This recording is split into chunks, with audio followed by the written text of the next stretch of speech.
Governor Cuomo appears to be mellowing on the subject of medical marijuana. As a candidate last fall, he said that the risks of legalizing pot for use by a select number of ailing individuals actually outweighs the benefits. But now that New Jersey has become the latest state to allow prescription for marijuana, Cuomo says he's, quote, reviewing the issue. He says he has not yet changed his position. Among advocates of legalizing marijuana for medical use is Assemblyman Dick Gottfried. He has sponsored a bill in the Assembly for well over a decade now. He's joining me now from New York City. Assemblyman, thanks very much for your time. Well, good evening. So thanks for joining us. I appreciate it. Were you surprised by the governor's comments? Have you had any discussions with him at all on this topic? I have not talked about the issue specifically with Governor Cuomo.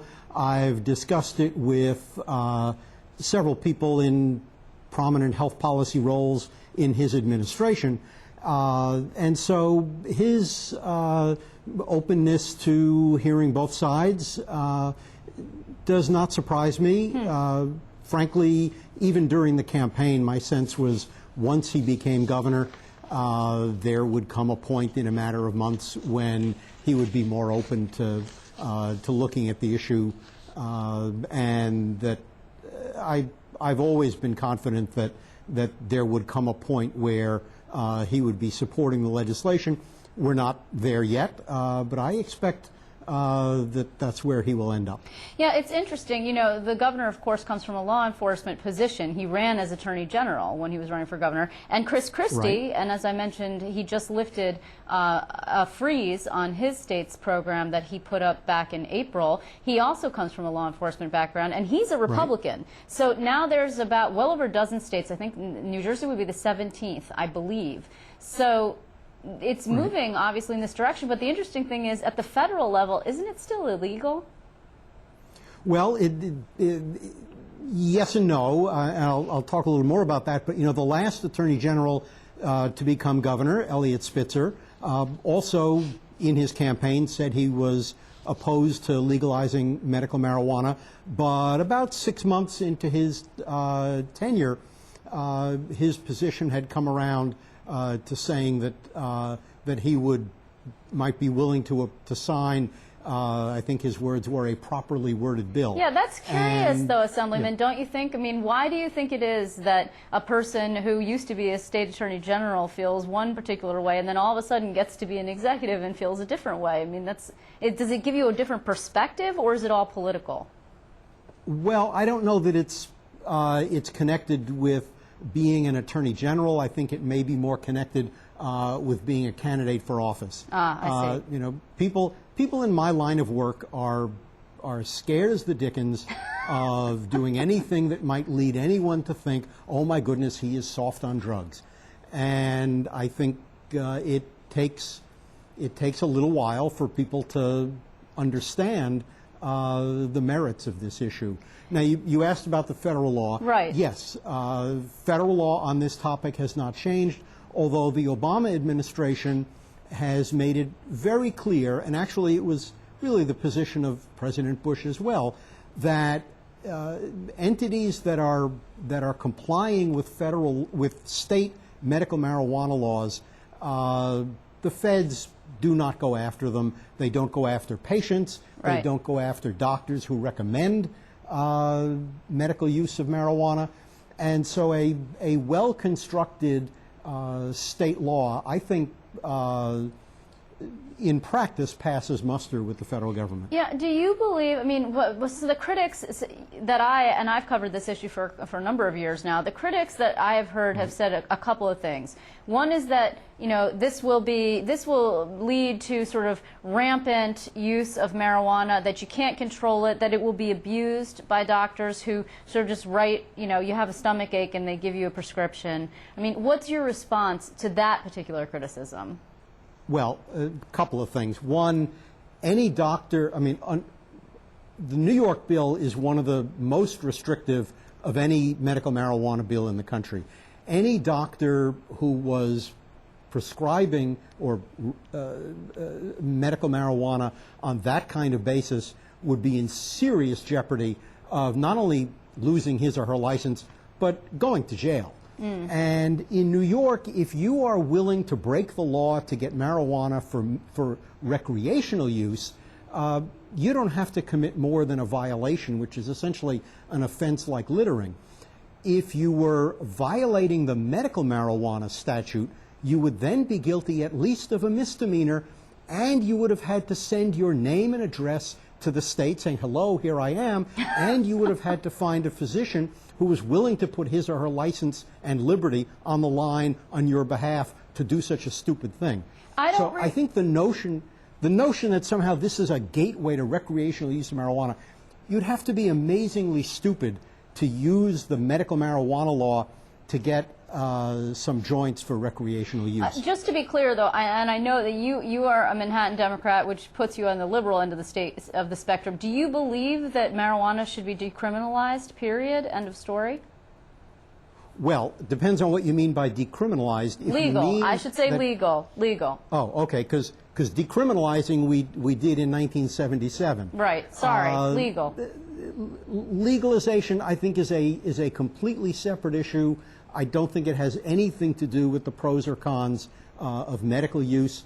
You could ask the same thing about morphine or codeine, which are highly addictive, highly subject to abuse, very dangerous, but have always been legal for medical use. Yeah, and remind me how in your bill, which has actually been changed on several occasions to address concerns and criticisms and try and bring in some folks who are on the more conservative end of the spectrum. How do you determine who qualifies, or do you leave that entirely up to the doctor, and then also who gets to grow it and provide it? Well, the grounds for a physician to issue what the bill calls a certification, which is really pretty much the same as a prescription, is that the physician has to diagnose you as having a serious, debilitating, or life-threatening medical condition. Again, the stuff that we hear about going on in California, where people wake up one morning not feeling at the top of the world and find someone to write a prescription for them, that would be utterly illegal under the New York bill. And as I said, that doctor would be risking at least a year in jail and the loss of his or her license. In terms of who would produce and dispense, under the bill, either a hospital or a pharmacy could dispense, and the production could be done conceivably by a hospital, in the basement, or the state would be able to license specifically registered entities that under strict state licensure and security requirements would be able to produce. Do you see this as a revenue generation? Because that entity is because that's exactly what Senator Diane Savino, of course, she's a Brooklyn / Staten Island, mostly Staten Island Democrat. She sent a letter to the governor saying, hey, look, we need to follow New Jersey's lead because we're going to lose out on cash. Is that what you believe this is about?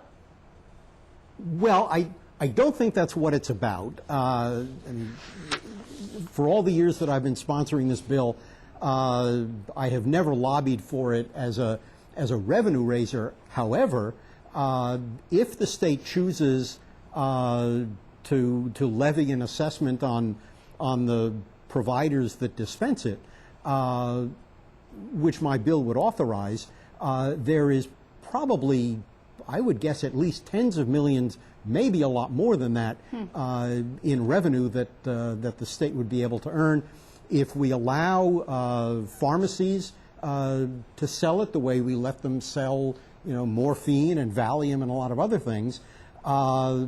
There's no doubt in my mind that there would be at least tens of millions of dollars in corporate tax revenue that the state would get out of that business.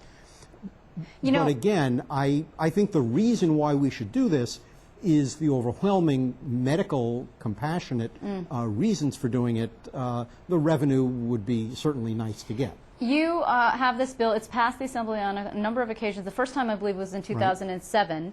It's being sponsored by Senator Tom Duane, who's also from Manhattan, a Democrat in the minority in the chamber on the other side of the building in the Capitol. Right. You have on and off had a majority Republican sponsor. You do not at this moment have one. You came close with Senate Majority Leader Joe Bruno. You came very close. Yes. You believe that this would have passed had he stuck around? I think there's a very good chance that if Joe Bruno had continued as Majority Leader in the Senate, the bill would be law today. You know, Joe Bruno had perhaps to some surprisingly progressive positions on many issues that touched on medical care, I think growing out of his life experiences. And the co-sponsors and votes for the bill in the Assembly have been from all over the political spectrum, from left and center, and some of our most conservative rural legislators have been active and very vocal sponsors of the bill. Well, I want to thank you very much, Assemblyman Gottfried, for joining us. It is a pretty fascinating and a hot-button topic, and we will be following it, so I'm sure we'll be talking to you again. Thanks so much. Well, great. Thank you. Thank you very much, Assemblyman. I appreciate it.